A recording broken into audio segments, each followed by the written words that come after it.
Welcome to Rage You Nerds. I'm Mr. Keck. That is Jared, my brother, the nerd. That is TJ, our friend, the nerd. And we are the nerds, and we are here to rage. Our rage today is very interesting. There are a couple people getting roasted and getting roasted. So there is a legitimate roast of Tom Brady that occurred and rocked the world, boys. If you watch Netflix and have Netflix and care to watch Netflix. Also, there is a, let's just say The Rock has had some press put out about him. That's been very interesting, to say the least. Let me share my screen with you guys right quick, so that way you can see what I've done with things. You can see what I've done with things. So we're in a roast. What we've done. We're in a roast. You see, there's Tom and there's Bill, and they're kind of, just enjoying the roast, the nice fire boys. But wait, give it a few seconds, and you'll see that there's a part 2. That's The Rock, and there's his pee bottle. So we're gonna have us a conversation about Tom Brady and The Rock. So let's put our cards on the table. Who's actually watched the roast of Tom Brady? I have not, just because I don't have Netflix. I've seen some clips Okay. on probably like Facebook or something. Okay, I've seen some clips too, so let's process some of the stuff that's out there, and like every good person with social media, let's just make whatever ignorant takes we have with it, and that'll be the word of law according to us. Because I've seen people, a sports radio host I listened to went on this long diatribe about, this is awful, it's not funny, and then he'll let you know, I've only seen an hour of it. It's 3 hours. Like, you haven't seen all of it, so that's an interesting take to have for someone to, it's all terrible. Okay, but you haven't seen it all, so you can't say it's all terrible. But anyways, there's a couple articles I shared with you boys, so let's do some of this is the 15 best jokes from there, according to Screen Rant. So I did read this one, so I am on board. Yeah, Kevin Hart says, when you got a chance to go 8 and 9, and all it will cost you is your wife and kids, you got to do what the F you got to do.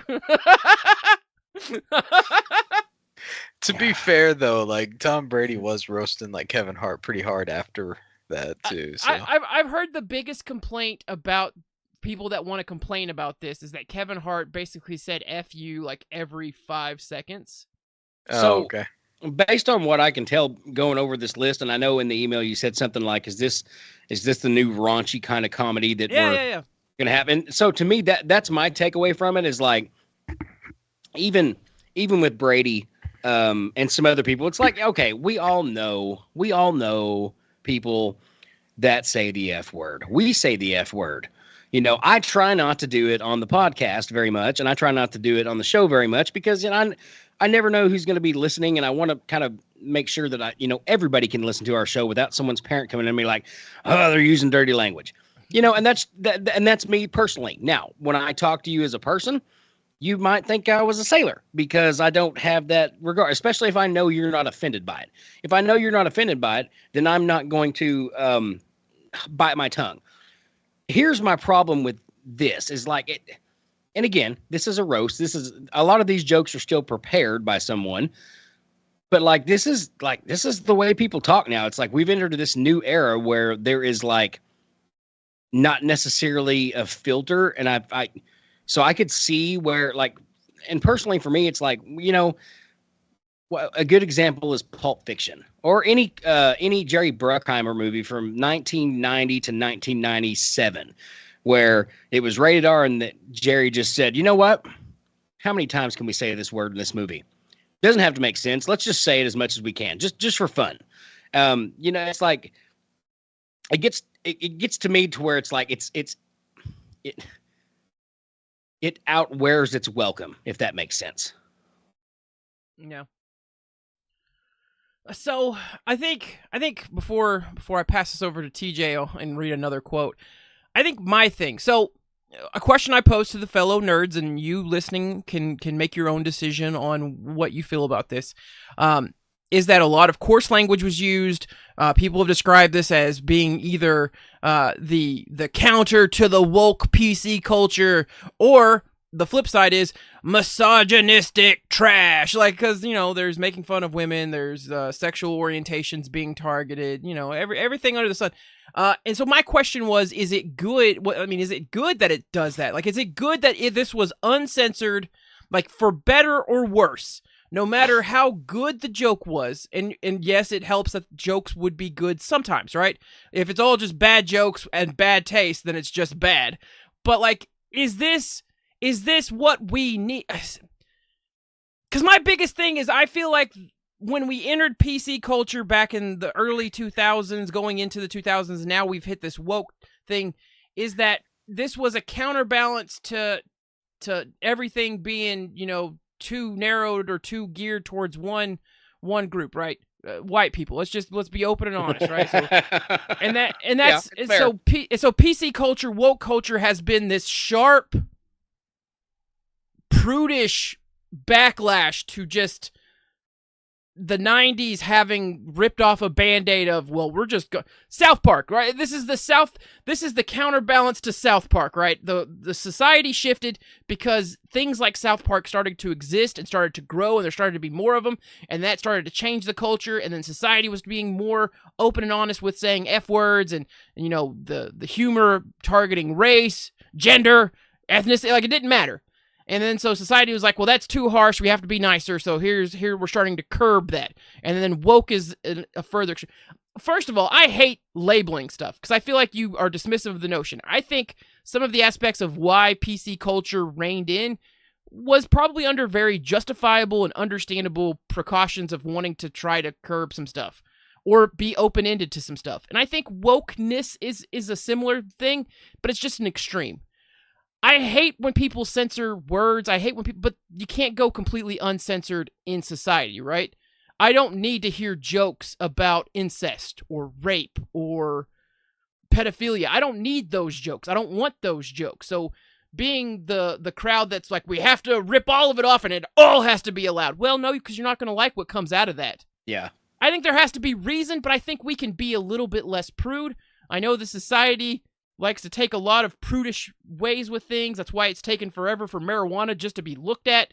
It's why casinos are the thing that people are now saying, can't have them! The devil! Stealing money. But, TJ, is this a good, bad thing that we got a roast that happened to be a little bit more liberated in its license of words?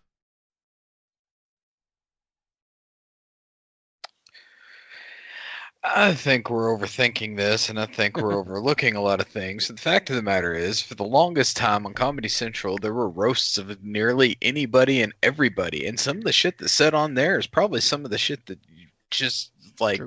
You'd sit there and go, holy crap, I can't believe they allowed that on TV. I mean, just the fact that this is on Netflix and they don't have to censor all the stuff, and that's the thing, too. Like, even the Comedy Central roasts, those things were probably 3 hours long. Right? But they only showed an hour of it on TV. Yeah. I mean, so, like, none of this is actually surprising for me. But I was looking at some of the questions you were, like, is this a swing out of PC culture or more? I mean, it's yes and no. I mean, for the longest time, I don't remember there being a roast of anybody going on, and I think it was because of this fear of backlash of the PC police, more or less. No. And I think people have finally had enough, and they realize that there's no actual harm in it, and so they're finally getting back to a point where they can do stuff like this, which I think is great. I mean, and Tom Brady, love him or hate him, I mean, there's a lot of stuff that's happened in that guy's career and that guy's life that you can easily poke fun of, and they did. Yeah. Yeah, I think that's fair. Also, I think a point TJ had, Jared, I don't know if you agree or disagree with this. I know we always go back to this notion of when we see something shocking, especially if you're looking back at something that was made in like the 80s, there's always this tendency to say, well, that can't be made now. But then there's shows popping up that really, cut a very fine line, right? It's Always Sunny in Philadelphia is still doing stuff. South Park is still doing stuff.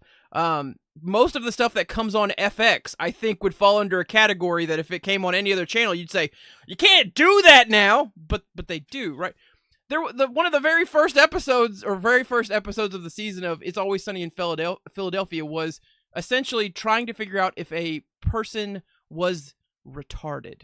I know that's a word we can't say. It's a triggering word, but that is the word used. So I'm just repeating the word used in it. But it is one of those things like, maybe we've just sensationalized so much of this that there's a crowd that is so up in arms, and you get bombarded on social media always with, this agenda, they won't let us do this. But, I mean, that stuff still exists. It's still there. It's just not as open. But was it always, was it ever that open? I don't know. Jared, I don't know. You tell me, Jared. Yes and no. Like, I feel like a lot of the stuff that there are small, how can I put this? Small factions with big voices on both side of the political realm that are the ones that you're talking about. They're like, you can't do that. You can't do that. And a lot of that, especially today, we see across college campuses, just go try to find an article in the news right now about something positive that happened on a college campus lately. There's not. There's, rioting. There's this and I don't know. Like, to me, like I said, and I agree with TJ on this, that is like, it is a win for the kind of woke thing, because I'm with you. I don't like censorship. I am of a very firm belief where I can find something in poor taste and say, I don't like that, but I'm not going to get mad about it. I'm not going to email Kevin Hart and be like, there are children watching this show. You probably shouldn't have said the F word. Instead, if I wouldn't want, for example, my son watching the Tom Brady roast, even though I don't know if he knows who Tom Brady is or not. I'm sure he does. He knows who Patrick Mahomes is. But that's, I'm glad to know that we have resources now where I can get ahead of that, because, again, and TJ, you have a nephew, but we all have got small kids too, where we may talk about and say things and stuff, but like, we would never want our children to necessarily hear us say that or whatnot, because we like to set examples. Now, does that mean that Charlotte or Carter or Grant or or any one of our other numerous nieces and nephews? You don't know my nephew's name, do you? Yeah, well, so I'm glad you said that, because yes, I do know his name, TJ, but I just spaced for a moment. I've got customers that will come in that I've seen for years, and I'm like, what's that phone number again? They're like, you can't remember my name, can you? I was like, nope, sure can't. I've known you for 25 years, and I can't remember your name at this moment in time. Landon. There you go. I got it. Anyways, or Landon. It could be Grant, could be Charlotte, could be Carter, could be Landon. But we know deep down, one of those days in the future, our child is going to say their first F-bomb to us in a non-childlike, what does this mean kind of way. Like, we know it's going to happen. I was about to say, Charlotte's already said it. Landon's already dropped Charlotte's already said that. I thought I heard Grant say it one night when he was playing one of his games, and I just kind of opened the door. I said, "What did you say?"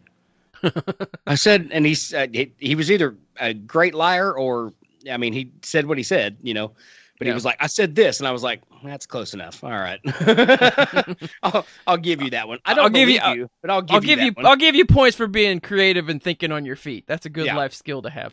Yeah. Well, to be fair though, like my nephew, whenever he did, like he used it in context, which I was very proud of. But at the same time, I'm kind of like, yeah, you told me this story. I'm kind of like, yeah, maybe some other people shouldn't hear him say that. So I called his mom. I was like, so this is what your son said. And she's like, well, was it in context? And I said, yes, it was. And she goes, Well, I mean, I say it all the time, and I'm like, I get it, but there's other family members who probably don't want to hear that, Yeah. and so you might want to say something to them. So I want to add something to that real quick, and this just demonstrates how long that I've known TJ, because when he said that his nephew said that, and he called his sister, and she asked if he said it in context, my next question that I had in my head that I would ask Landon before TJ ever even said anything is like, did you hear your mom say that? No, I literally, I walked up to him, I go, what did you just say?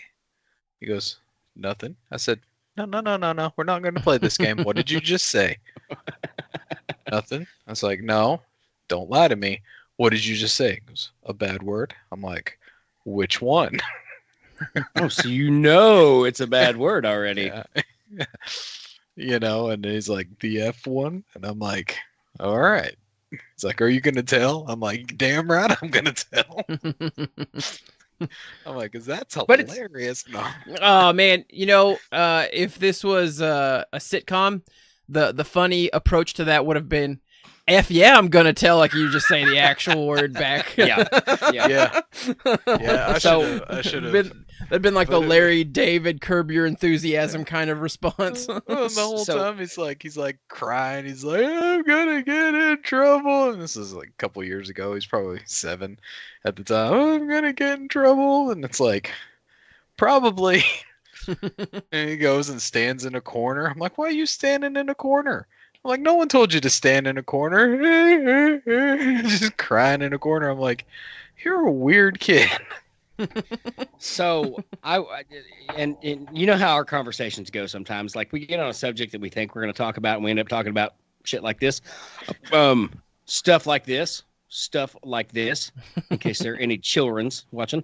But like, I have to remind our father sometimes on Sundays that my 12-year-old is in the vehicle with us, and maybe like shut the F up. Like maybe stop effing using that effing word, effing father. Which it's not like a string of it or anything, but like Cody, one of the guys that goes with us, like he'll say something, and how he's got a very dry old sense of humor, and so he'll say something off cuff, and I just have to be like, and he's, oh, sorry. He's like, well, it's done now. Let's try not to do it again. Yeah.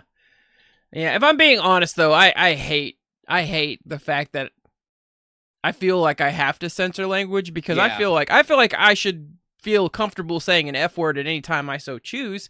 I know that context, situation, all that stuff should matter, but like at the same time, I really want to say it right now, but I am, for the fact that I'm self-censoring, which we're having a conversation about censorship. But at the same time, I mean, you could get demonetized for saying too many words on YouTube. Like, you got to keep it within reason. As Jared said, we want people to listen. We don't want to off-put them. I know that some people, you're a little bit more prude in your taste in words than me, but my gosh, dude.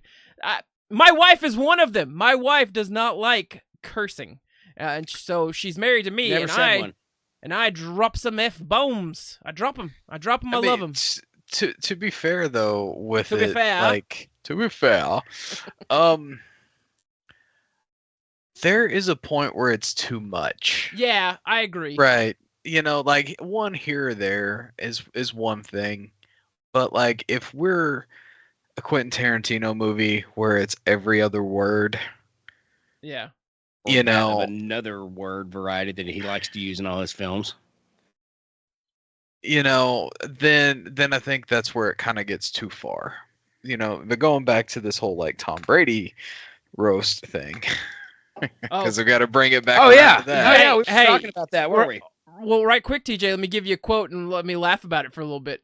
Okay. Nikki Glazer said, "Tom also lost $30 million in crypto. Tom, how did you fall for that? Even Gronk was like, me know that not real money." I love that the running gag against Gronk is just that he is stupid. He's dumb. He's a caveman, yeah. And here's what gets me. Gronk leans into it. He realizes that is now who he is. Like, he has to just be stupid. Like, I don't think that I don't know if he's brilliant. Every one of his commercials, he's the same guy. It's like, I'm not a vet, but can I get the discount too? Like, but is he genius for he's leaning Jake Paul, man.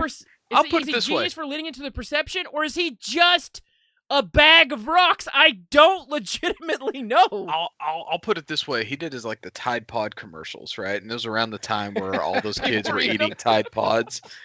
And I honestly was waiting for him at the end of the commercial when he's like, Tide Pods, and they taste great too. That's what I was really waiting on for him to say, and they taste great too.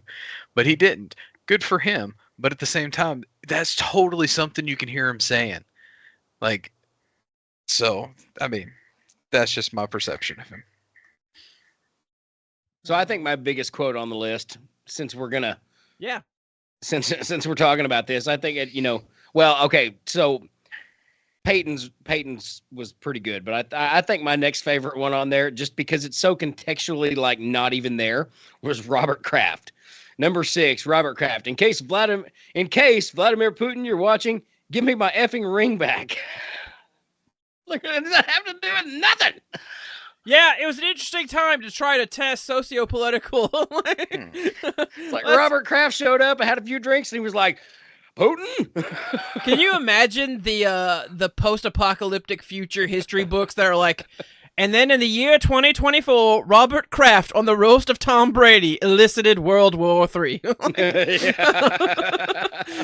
Robert Kraft, owner of, I think, the cheese, the cheeses, the cheese people. Robert Kraft, owner of all the cheese. Robert Kraft, notorious cheeseman. Notorious cheeseman. Oh, hey, speaking of censorship, how do you guys read into Jeff Ross starting off by making a massage parlor joke at the light of Robert Kraft and Tom Brady getting up and telling him to cut that shit out?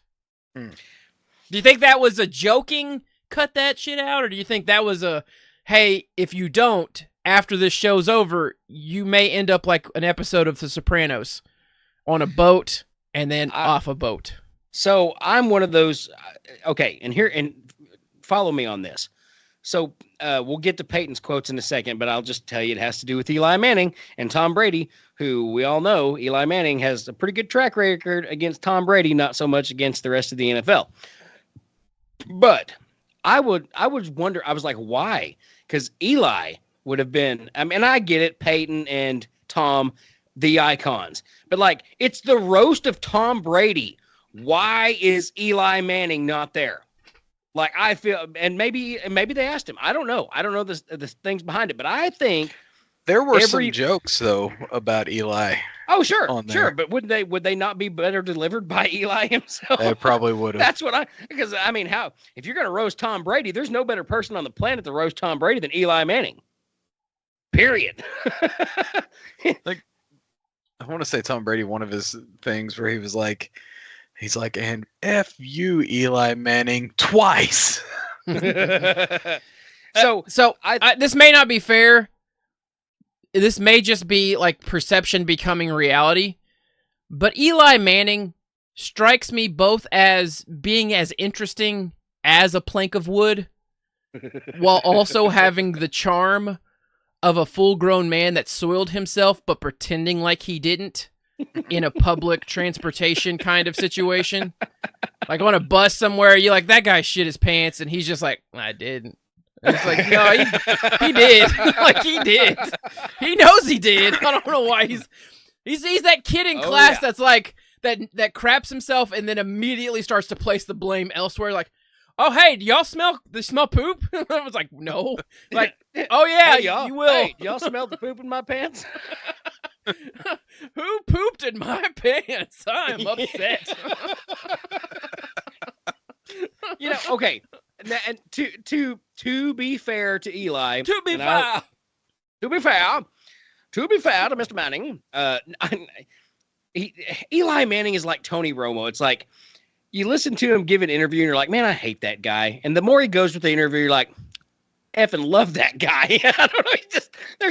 There's something about because I mean, there's no denying. I mean, regardless of how he sounds, and I get it, we Southerners have a drawl sometimes that may make us sound like we're not smart, but like Eli's a smart guy, and I think with Eli, it's just like, I don't know if it's his big brown eyes or the way his head looks. I don't know what it is, but like when he talks and you watch him, you're like, oh, you poor thing. It's like, it's just that's your first instinct that got off, and that got off. Oh, they let you out of the house. Oh, they let you out of the hospital, Eli.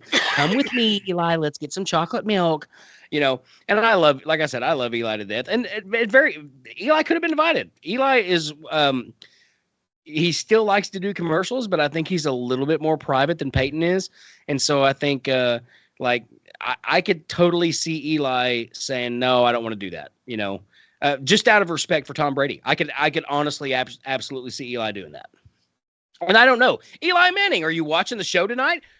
Why don't you let us know? Were you invited to the Tom Brady roast? And if so, why didn't you go?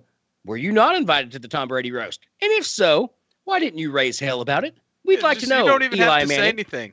Don't even have to say anything. Just take both your Super Bowl rings and be like, see, Tom, that's what they could have looked like.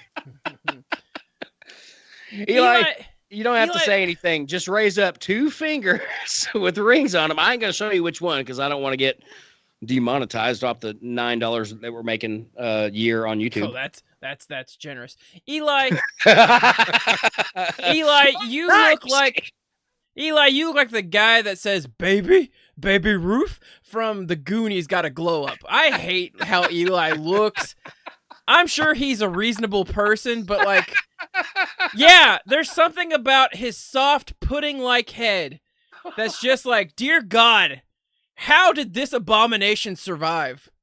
It's like looking at Andrew Luck. You're just like, what twisted humor did God have when he made this thing and made it good at something? Like, I don't understand that. No, that's my thing. That's all I got. This has been a roast of Eli Manning. Yes, Lord. What have you made here today? It's a potato. Okay, what are we going to do with that? He's going to play for Stanford. Okay, all right. He's going to throw for 2,000 yards and win 2 Super Bowls. So he's going to be really good at football. He'll be about 50-50. Yeah. He'll only have 2 Super Bowl wins against the greatest quarterback that has ever lived. It doesn't make sense. He is the duckbill platypus of existence. Like, why? What happened? Like, could there be another story that was so epically told? Tom Brady going down as the GOAT.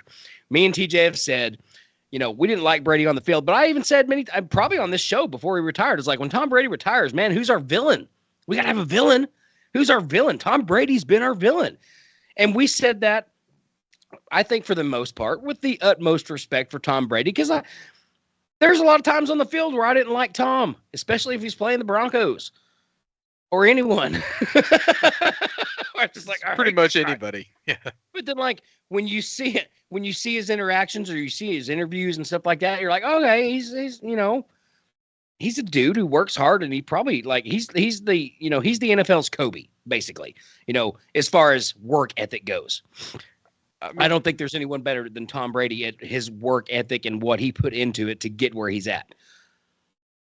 But it's just like, you're here on the pedestal, right? And then, like, here comes Eeyore Lincoln in,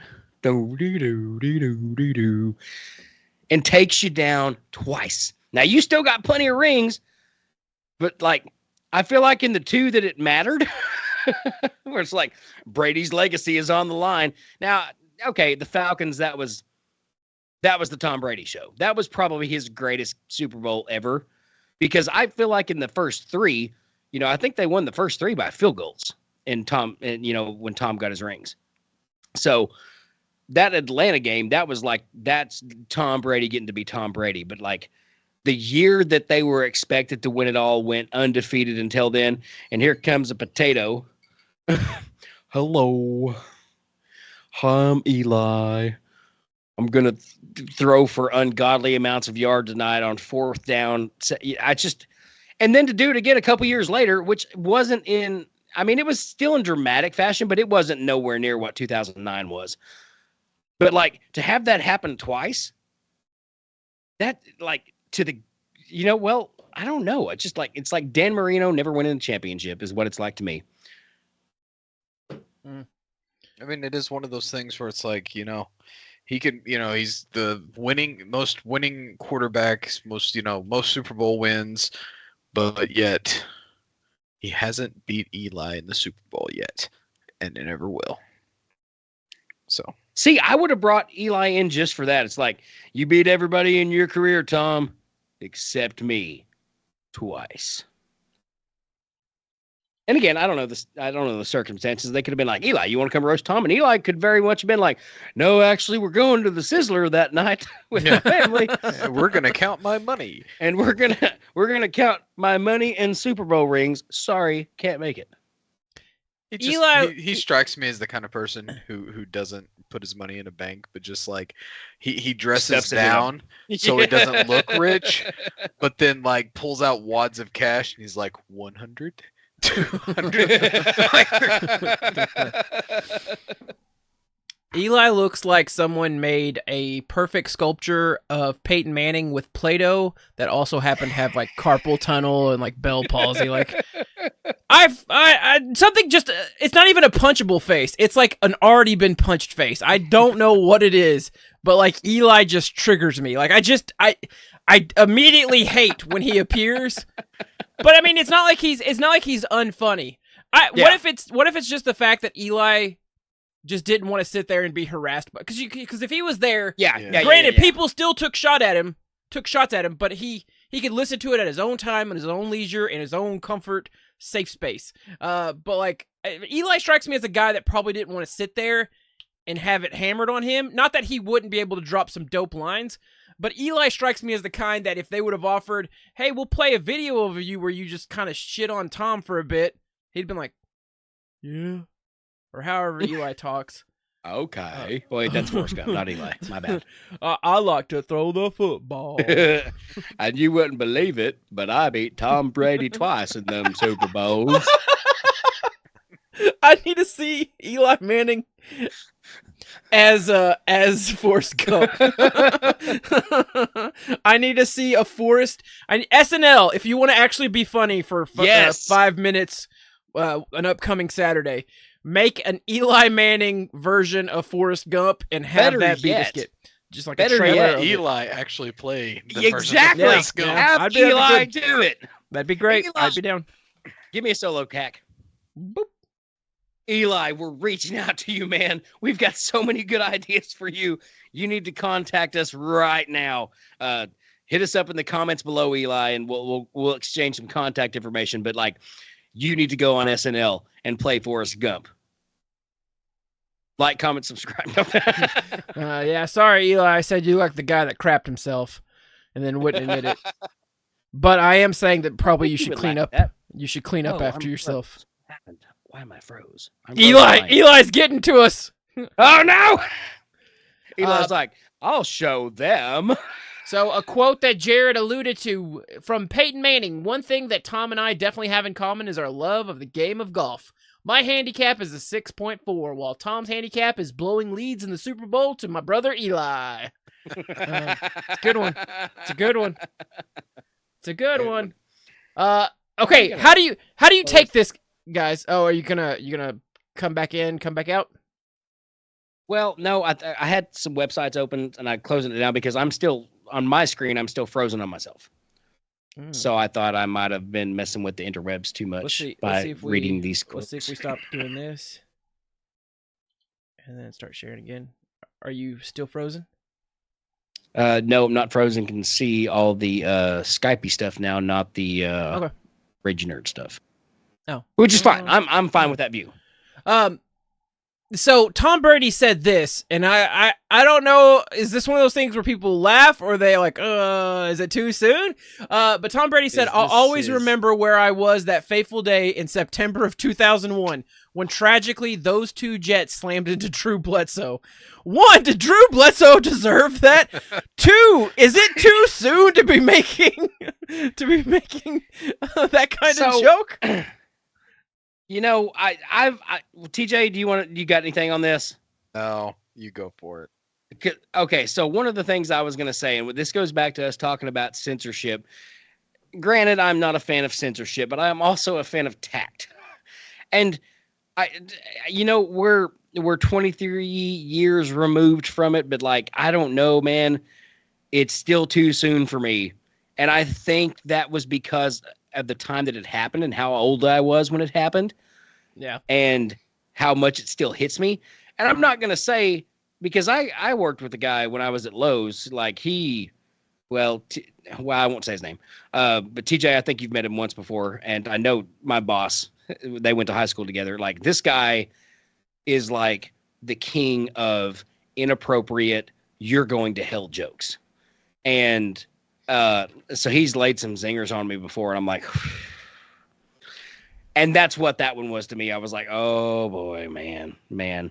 It's like, you get the humor contextually, but it's like, I don't think I would have said that. Like, if I'd have looked at that joke when the writers put down the jokes, I'm like, no, I ain't doing that. Figure something else out. Mm. And again, that's just me. And now, is that not to say that it's not okay to laugh about it? I mean, laugh about the joke, not obviously the events in September of 2001, but that's where to me, that's where the past is at, right? That's where censorship goes away, because I read that and I was like, I don't like that.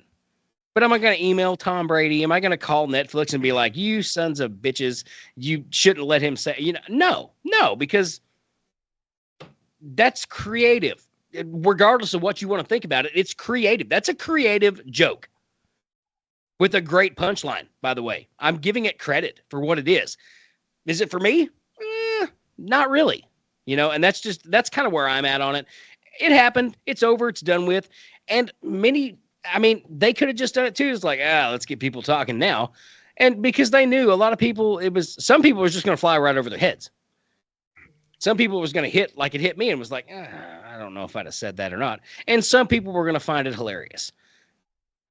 That's art, in my opinion. I don't have to agree with it. I don't have to like it. I don't have to think it's tactful, but I'm damn sure not going to say, you can't say that. And so that's what I'm on. TJ, what did you have to say about it?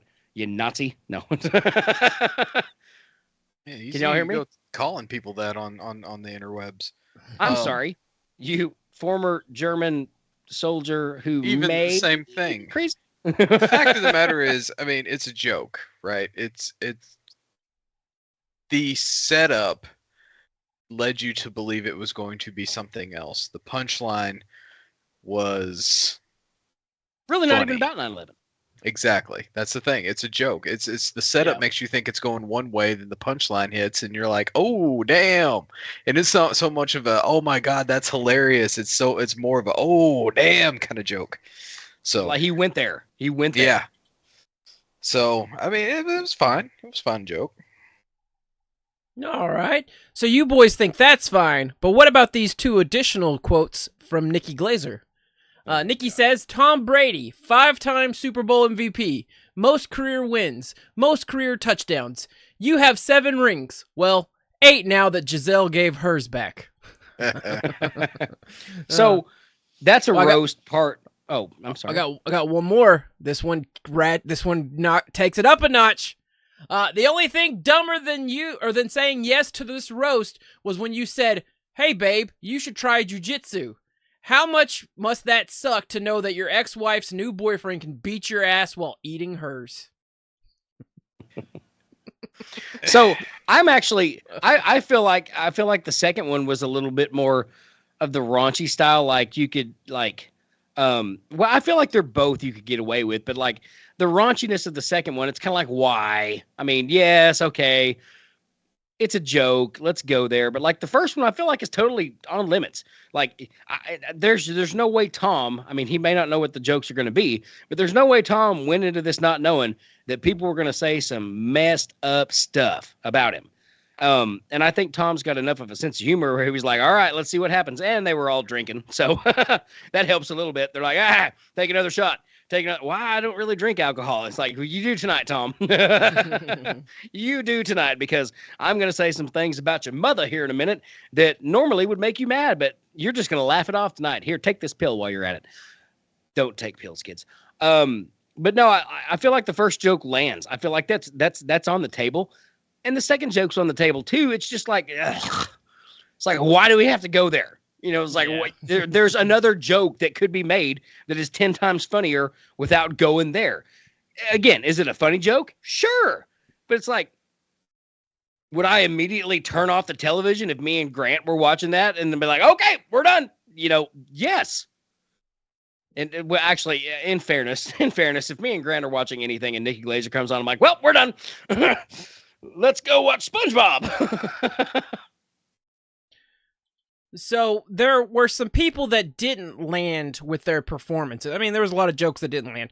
Yeah. I think the things that are most notable, one, I don't know if people have complaints about, but I don't know if I like it, and I'll tell you why I don't like it.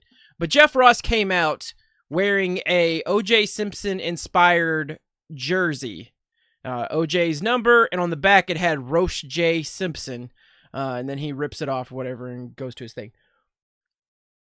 I get that he wore it to dig at the death that happened recently, so it's topical. But that has nothing to do with Tom Brady. That just seemed like a stupid thing to do to just... I mean, yes, the guy's a murderer, so like, allegedly. No, that guy murdered those two people, and I don't want to feel like he's not burning in hell right now. But at the same time, what does that have? Him and Tom, did they ever cross paths? No. Like, why is that the joke? He could have done so many things. There's literally a dais of football players whose numbers and jokes you could have alluded to with it, or content like Deflategate. So he could have came out with deflated footballs hanging from his pants. I did like that comment. But like all of what Tom said, if you just give me the $20 million. Which he can say now because he's retired. Hopefully he never goes back in the league. But yeah, like that one, I felt like, why do that? The other one is Kim Kardashian came out and was booed almost the entire time she was speaking, which just seems so wild. Like, I would understand that if she was out at the WWE crowd where it's just hardworking people that have paid their money to show up and, you know, we're a carny crowd of wrestling fans. Yeah. But this was, I assume, people in the know in like Hollywood and sports and executives, like they were booing her. Although she did make a joke that said, oh God, how'd it go? I don't know if it would, or I do know it never would have worked out, referring to her dating Tom, an ex-athlete with high cheekbones, silky hair. You remind me too much of my stepdad now. And then while she said that, a graphic of Tom Brady over the years morphing into Caitlyn Jenner appeared, which just said the evolution of Tom Brady. But the fact that she was booed just seems wild to me. And the third thing is apparently Ben Affleck went out there and was just pissed at people. I don't know if he made jokes at anyone in the roast, but apparently he took aim at critics of his works, I assume. But that's the big takeaway. Is a lot of people like Ben Affleck came out there, made an ass of himself, and not in a good way. And it's bad when you have a roast with Grunk on it, and the biggest takeaway is, man, Ben Affleck looked like a dipshit. Man, Ben Affleck really screwed up tonight. That's kind of his career, though, right?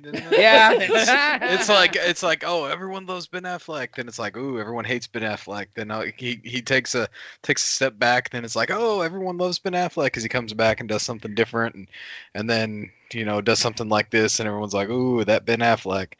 So, I mean, because Jared did a video on the Super Bowl commercials, and like one of our favorites across the board for all of us, but also like people in general, was the Dung Kings, right? Like that was a commercial that people loved.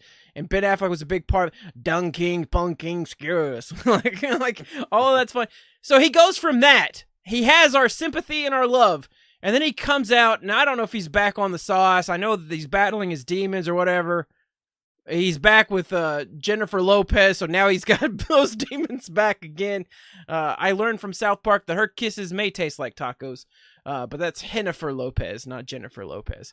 But it is one of those things. Hey! Yes? Don't be fooled by the rocks that she's got. She's still Jenny from the block. Shut up, Jenny My from the favorite block. song is Taco Taco Burrito Burrito. And if you haven't seen that, we're not being offensive. We're just repeating what South Park did. Exactly. Which is offensive. But South offensive. Park did it, not But us. hey, but you know what? We don't fucking care. Hey, the one F word. We've reached our quota. I gotta get one. Hit the sound. Like we need a sound effect for it. The one that we get, we just need to make a little to do about it, and then be like, all right, we're done. Like we can't do it anymore. It's done. Okay, so before we transition to piss bottle Dwayne the Rock Johnson, I was thinking of BRB. Before we do a BRB, the Washington Post, whose quote is "Democracy dies in darkness." Sally Jenkins, a columnist. This is a perspective by her. Tom Brady must really need money or attention or proof that he's a bro. He needed it bad enough to do that Netflix roast in which he gallantly sacrificed the mothers of his children to clumsy third-rate comics whose hammy punchlines felt like refrigerators hitting sidewalks, splatting Brady's reputation for intelligence beneath them.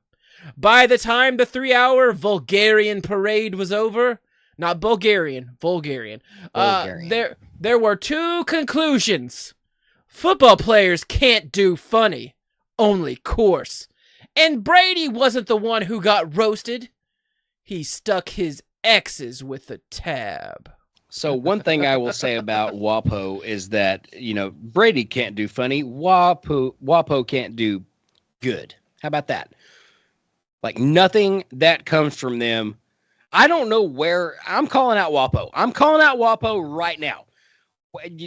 I trust CNN more than I trust you. I trust Fox News more than I trust you. WAPO. Who's running? Jeff Bezos from Amazon's running. Jeff, my dude, where do you find these insane people? And I know part of this is meant to get clicks and get the clicks up so the ad revenue can go up. But I get that for other news organizations. Your people are just dumb, dude. They're just dumb. They are stupid. People that write for your organization are dumb. I don't know where you hire them from. I don't know what the curriculum is. Diversity, equity, inclusion. We need a lesbian woman from Kansas who has 3 children. And it's like, stop your checklist, man. Hire smart people. And believe it or not, this is funny. This is funny. Your paper will do better. So by the way, I hate WAPO. I'm throwing that out there right now. And they'll never get any love from me. You can switch back to the 3 of us now. That's all I had to say. I was just taking a sledgehammer to WAPO because nothing they say is factual, accurate, or otherwise.